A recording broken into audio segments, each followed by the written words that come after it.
Good. So, what do we want to talk about? are we talking about gender? I think we should. Oh my goodness. Yes, yes. Yeah. Do you want to do it? It's up to Let's you. try. Okay, let's go for it. Yes. You So, start. where do we start? Shall we start with the grandmothers? Oh, I love the story. Do you remember I sent you the video? A professor who said, "Oh, this is so inspiring." Did I not send to you? I don't know. Nature, this guy is saying that nature is so wise that three species with the largest brain are extending the lives of the grandmothers. Yes. So women are lasting longer than men, or female are lasting longer. So it's whales, humans, and another one that I don't remember now. Elephants. So the females, they last longer than the males. Yes. Because they are the ones who bear the history of the family, of the community. So how amazing is that? Yes. And this is... I read that research. It wasn't you sending this over to me? I think it was, yes. I don't think so, because it was before I met you when I read about that. Oh, yeah? Yes, but the story goes that grandmothers play a very important role in child rearing and kind of taking care of the next generation. And that's also in elephants. Yes, that's true. This is a matriarchal society. And whales too. Yes, apparently. Yeah, I didn't know that about whales, though. Whales, yeah, that's what you said. It's the animals with the largest brains. So, in theory, In relation to the body. Okay. Yeah. Okay. Yes. Is it? Or is it just, yeah, anyway.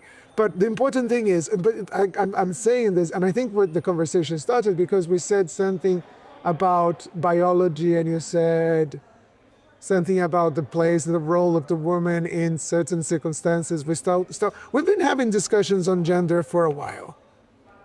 Do you want to share anything about this? What the discussion that we had recently? Didn't we talk about gender bias in AI? We did talk about bias as well, but okay, starting with biology. Let's go for gender bias in AI because I love this. I think that gender bias in AI comes from gender bias in our society. Perfect. And gender bias in our society is probably biologically conditioned, at least to some extent, right? So you may think about theories like the blank slate theory, where you assume that everybody's born completely equal, and it's only because of the nurturing and the way we raise our kids and we impose culture on them that men and women turn out to be different. And the opposite theory is that no, they're just like wired to be different. So it's just like the men are men because they have this prenatal exposure to testosterone, which defines how their brain develops, which defines how their body develops. Women don't have it, so they develop differently. The truth is that it's probably somewhere in between, right? So you had the influence of nature and the influence of nurture. Yes. And I think that one of the factors that we will never be able to eliminate, and which in a certain way conditions the difference between women and men, is the fact that men are giving birth. Women are giving birth, right? Men are giving birth too. Really? Yeah. Why? Trans men. Can they give birth? Can they reproduce? Yeah, of course. Yeah, but it's not very frequent, right? That would be rather an exception. It's becoming more frequent, yes. So what is the percentage of men that who give birth? Oh, yeah, no, okay. But that's a possibility. I mean, it's happening. It's happening. I think with that to have influence on the humanity, this needs to be something that lasts for many, many centuries, right? Evolution, after all, is time. So if men started... And it's very recent, that's true. It's very recent, yes. On culture, and that will have impact on the way, gender roles are distributed in the current society. Okay. But about women giving birth and women being primarily the child-rearing parent in the very beginning, right? There's biologically conditioned, women lactate, so they feed the baby, they have the baby in their belly for 9 months. So the result of that is that women are more likely to have different attitudes to children, work-life balance, and in general, how they see the world. So there are theories that women, because of their role in creating, literally creating the next generation, they are more risk-averse, they're less competitive, whereas men are more competitive. Okay. They have let's put it like this, a lower metabolic investment in the next generation, right? It really takes a man much less calories to produce a baby than a woman. So they behave differently. They are more competitive. There's been a lot of research about taking risks more. The women, they're more competitive, which is paired with being more confident and so on. And when we translate that to the job and the way people behave, when looking for a job and so on, well, men are more likely to seek jobs that are connected with more risk. And they are, I think it wasn't with you, I was talking to someone. I went to a wedding recently, and the men are more able and we have less, shame of occupying space. Even though the space they're occupying, it's a story. So the wedding, the best men come in and there's a circle and they start dancing very clumsily, like white male dancing. That's not cute. But they occupy space. The women, gorgeous women with, all the moves and everything, they go to the side and then disappear and then go sit with their partners at a table to the side. They don't occupy space. Yeah. And of course, this is cultural. I mean, women are trained or are taught to not occupy space, not to call attention for many, many reasons that we don't have to go through. But this eventually bleeds into AI, and this is what you were saying. Yeah, so as a result of these, let's say, biologically conditioned, but also culturally conditioned differences, right, you have this different distribution, unequal distribution of men and women in the workforce, men occupying, the top positions, because they are more risky ones, and you need to be more competitive for that. So the result is that there are female occupations, male occupations, and different role distribution. And that's historic. And then when you take all that historic data and you put it in an AI model, it will, of course, detect that relationship. Even if we don't want it to do that, the relationship is there. It's a type of a statistical bias, which then becomes gender bias. But the thing with AI is that it's not that it simply absorbs the biases that are in the historical data as they are. It amplifies them, it exaggerates them. So if you, in your training data, have a relationship between male CEOs and female CEOs, which is, let's say, 70 to 30%, so 70% of CEOs are male and 70% of CEOs are women, then, and you train a model on that, when you then test the model, when you then start using the model, actually the relationship that is produced in the output of the model is, let's say, 85% male CEOs and 15% CEOs that are women. So it amplifies whatever bias. That is the bias, and that is the danger, right? So lots of people say, LLMs, AI models, they give you a snapshot of the world as it was when we had the cutoff of the training data. Okay. And that's not true. It's not just a snapshot. It can exacerbate the problem.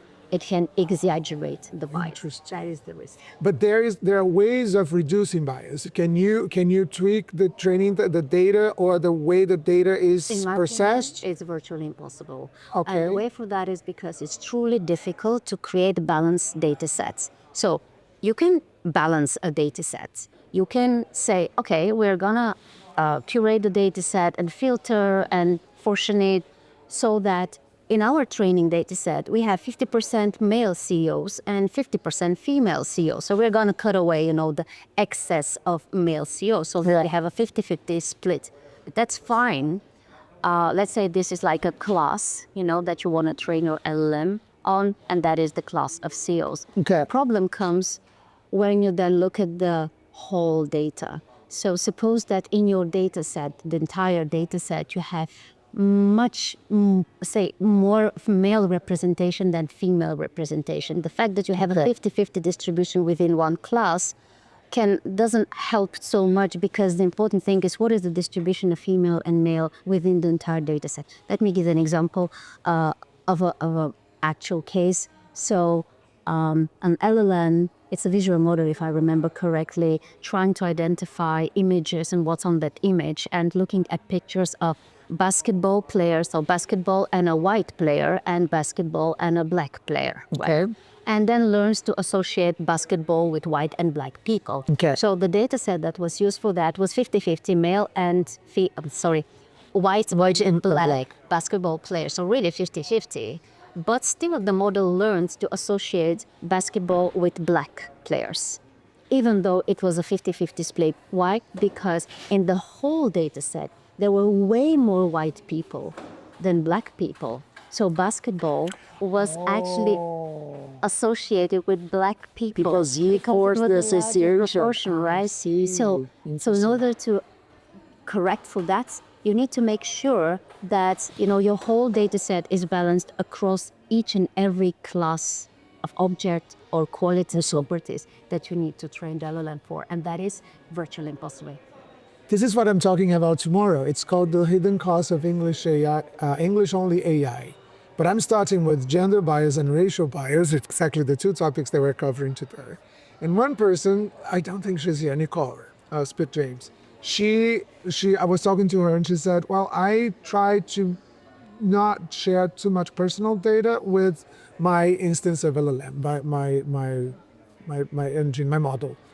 And at some point I said, would you depict me, create a picture of me? And then it was a man. So the LLM produced the image of a man, and it says, leader, professional, in the jungle, a man in a suit. And she said, why do you assume that I'm a man? I said, well, I default, when I think of a leader, I default to a... Yes, and there is, exactly. Exactly. which is quite concerned. It is. It is. And there is another screenshot of, and this was a research, a study, that the prompt is exactly the same. The only thing, it's someone asking, I'm going into a negotiation, a job salary negotiation. How much should I ask for? This is the job position that is open, and do you know about this? I can guess the the start salary recommendation was 30%. much lower. Yes. So I'm a female, I'm a male. There's only two letters, female and male, just the two things that changed. 280,000, 400,000. So 120,000, that's 30% difference between the two. Yeah, and it took because it. the LLM absorbs the gender pay gap, right? It's learned the gender pay gap from the training data. But again, is it just replicating the world that we live in? But is there a way of not continuing to replicate it? Because otherwise we're just reinforcing the same ideas. Yes, there is problem. And the thing that you discuss, we're going to talk about it tomorrow. But this won't be published after. That also, you talked about Telugu, the language that is Telugu, the cost, tokenizer. Yes, The cost of tokenization. that is 40 times more expensive. I think. Okay. Heaven. Yeah. Yeah. And then this is it. You reinforce the pattern, you reinforce the bias. But there must be ways to solve this. I am talking to someone, Sarah, from my team in Ghent, and she gave me some indications I'm going to share with you later for you to take a look. How to minimize bias, gender. There is a conference on gender bias in AI. Interesting. Some interesting stuff happening. Yeah, but you still need to be careful because remember the Google scandals, right? I mean, it was a funny case with bias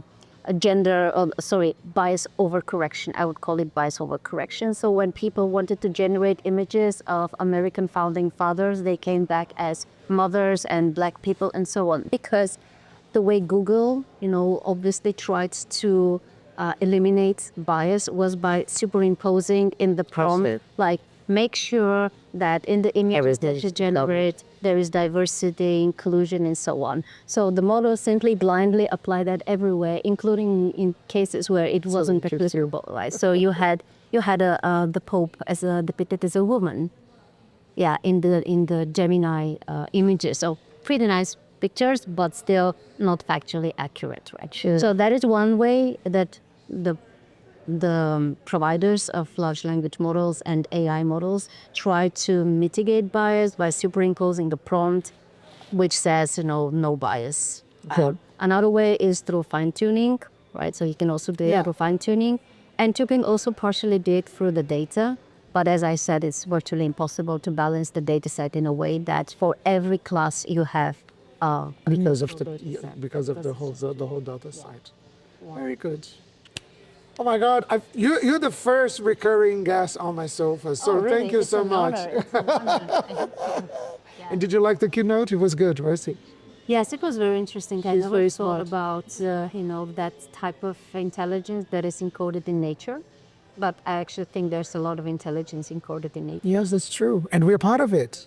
This is it's weird when people say artificial and natural. We're part of nature. So how come is it different? But yeah, I think and the idea of being ultra connected with everything synchronized. I think it was really interesting.